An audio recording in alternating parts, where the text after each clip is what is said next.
Franklin Delano Roosevelt served as president from March 1933 to April 1945, the longest tenure in American history.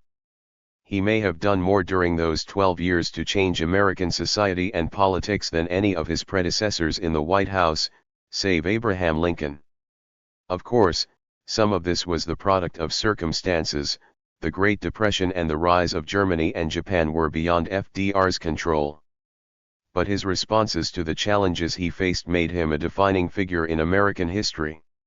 Americans elected Roosevelt president in 1932 because they believed he could combat the Depression more effectively than his Republican opponent, President Herbert Hoover.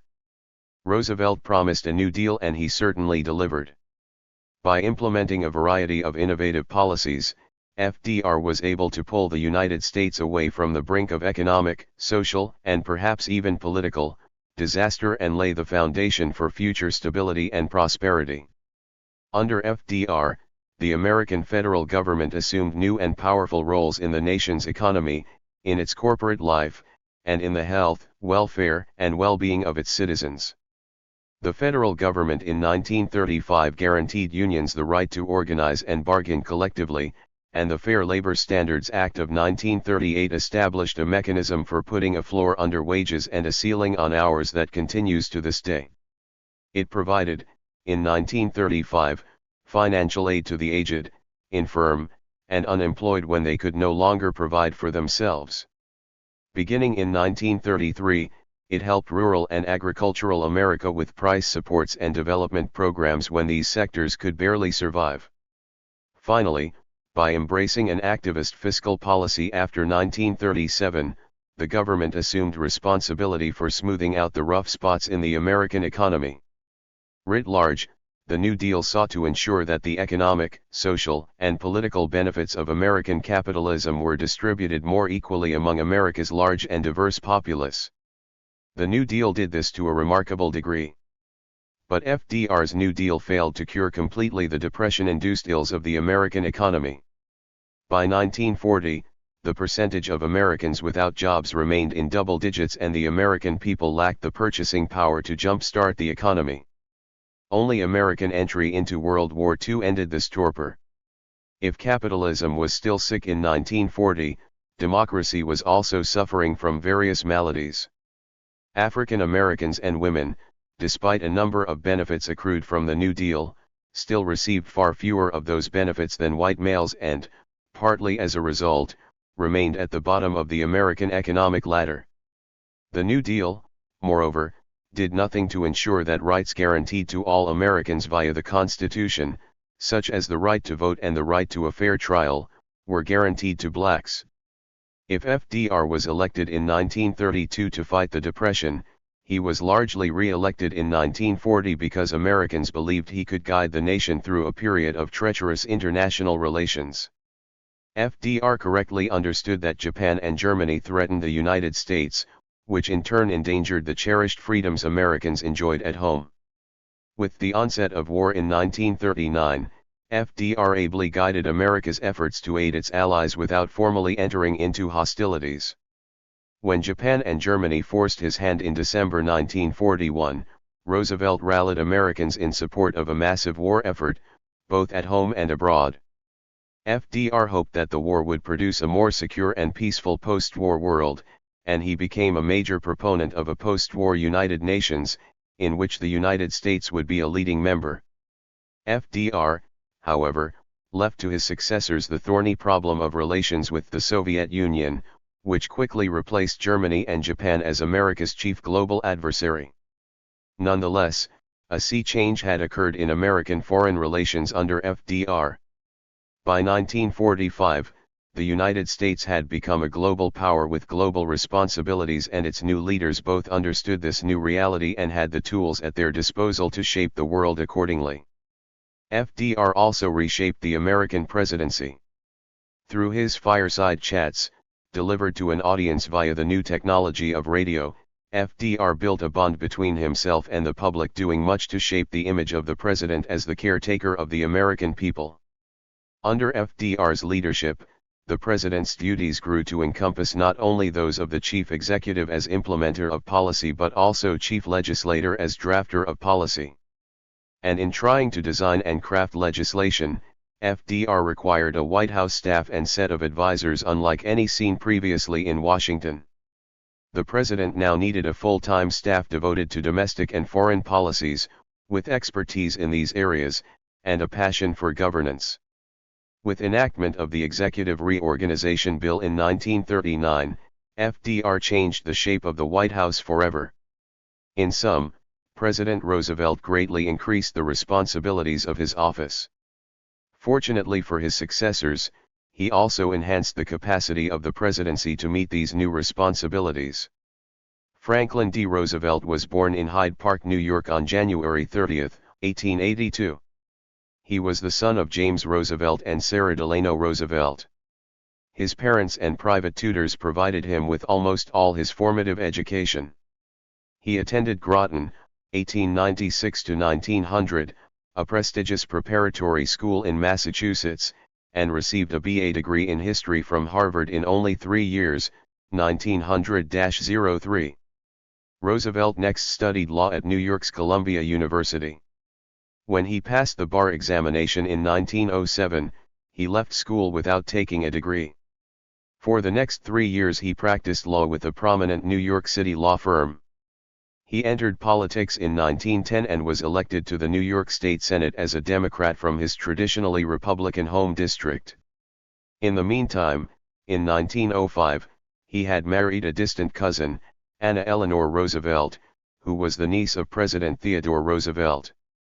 The couple had 6 children, 5 of whom survived infancy: Anna, 1906, James, 1907, Elliot, 1910, Franklin, Jr., 1914, and John, 1916.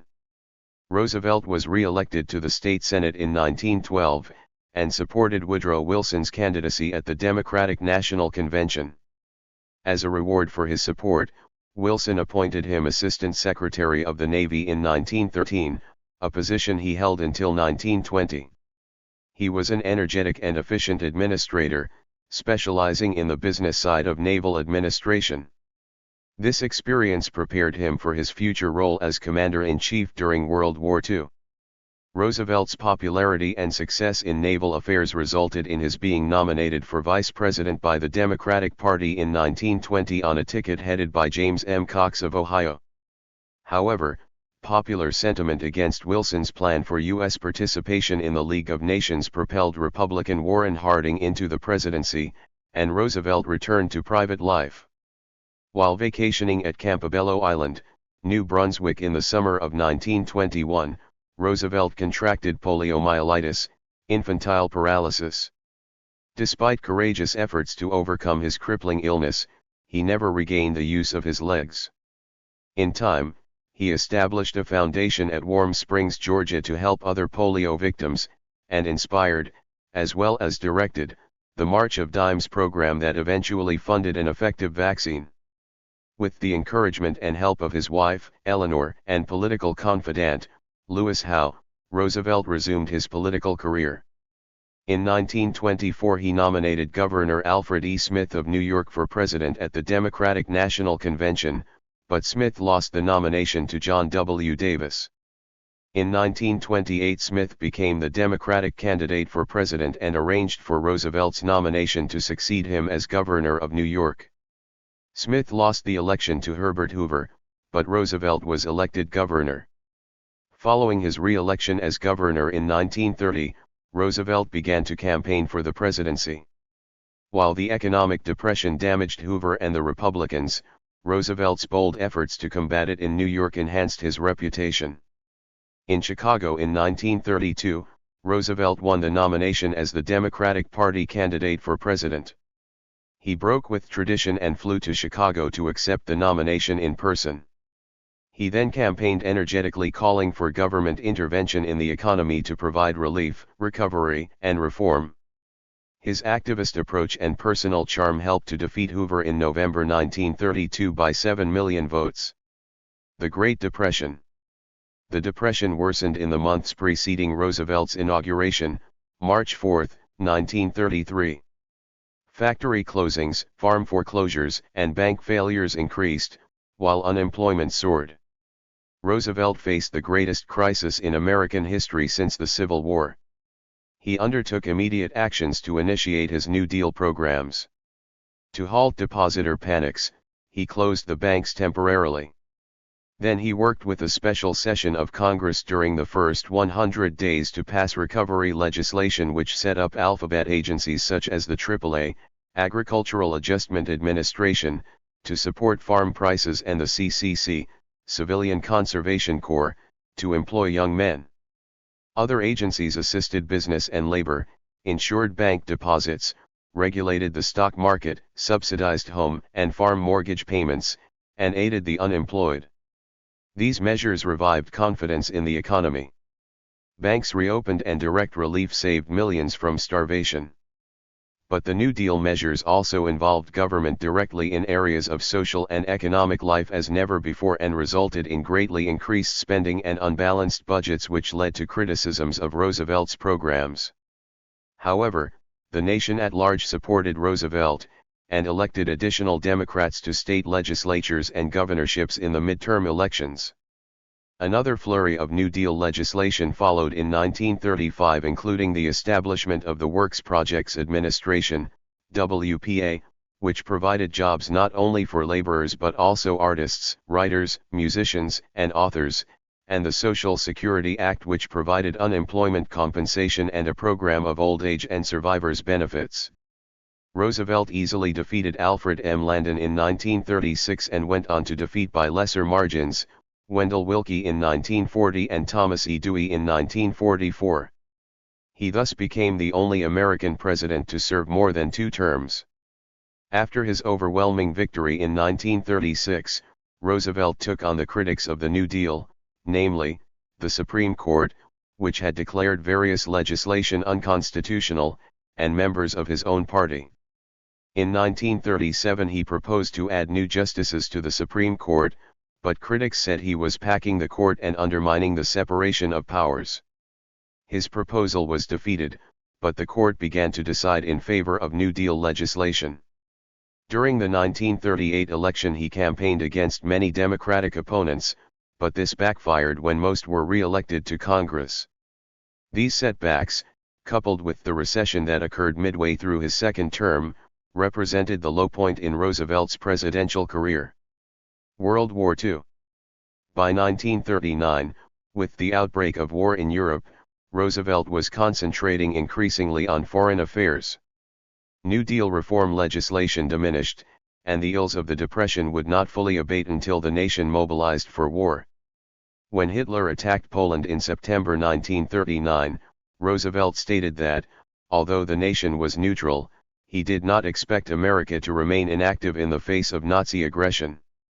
Accordingly, he tried to make American aid available to Britain, France, and China, and to obtain an amendment of the Neutrality Acts which rendered such assistance difficult. He also took measures to build up the armed forces in the face of isolationist opposition. With the fall of France in 1940, the American mood and Roosevelt's policy changed dramatically. Congress enacted a draft for military service and Roosevelt signed a Lend-Lease bill in March 1941 to enable the nation to furnish aid to nations at war with Germany and Italy. America, though a neutral in the war and still at peace, was becoming the arsenal of democracy, as its factories began producing as they had in the years before the Depression. The Japanese surprise attack on Pearl Harbor, December 7, 1941, followed 4 days later by Germany's and Italy's declarations of war against the United States, brought the nation irrevocably into the war. Roosevelt exercised his powers as Commander-in-Chief of the Armed Forces, a role he actively carried out.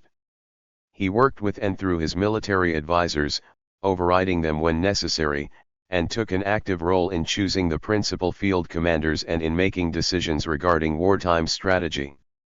He moved to create a grand alliance against the Axis powers through the Declaration of the United Nations, January 1, 1942, in which all nations fighting the Axis agreed not to make a separate peace and pledged themselves to a peacekeeping organization, now the United Nations, upon victory. He gave priority to the Western European Front and had General George Marshall, Chief of Staff, plan a holding operation in the Pacific and organize an expeditionary force for an invasion of Europe.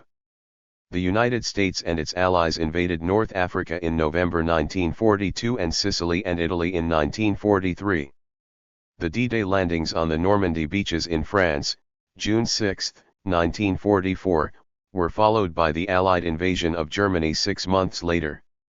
By April 1945, victory in Europe was certain. The unending stress and strain of the war literally wore Roosevelt out. By early 1944, a full medical examination disclosed serious heart and circulatory problems, and although his physicians placed him on a strict regime of diet and medication, the pressures of war and domestic politics weighed heavily on him. During a vacation at Warm Springs, Georgia, on April 12, 1945, he suffered a massive stroke and died 2.5 hours later without regaining consciousness. He was 63 years old.